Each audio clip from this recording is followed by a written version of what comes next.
The cost of attending university in Ontario next year is going to go up by a lot. And it's not the immediate tuition that's going to be the problem, it's the long-term OSAP loans. In 2018, the Ford government cut university tuition by 10% and then froze it for the last 8 years, with tuition expected to go up by 2% next year, but also OSAP used to allow for 85% of your loans to be grants, meaning you don't have to pay them back.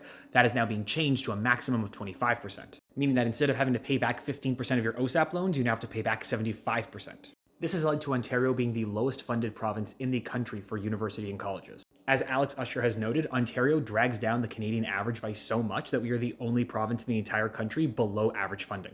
And that 2% raise in costs is still the lowest in the country. And that 2% will also most likely come in under inflation, which means that university tuition will be going up less than inflation, which most likely means more closures of programs across the province as well as other impacts to student education. And it's hard for students to fight back because the government has also changed how student unions are able to operate, changing their ability to be funded and the impact they can have on advocacy. Now, the government is also touting a historic $6.4 billion increase in funding, but that $6.4 billion is over the next 4 years. And per student per year, that increases funding in the province by less than $1,500, meaning that Ontario is still drastically lower than every other province in the country.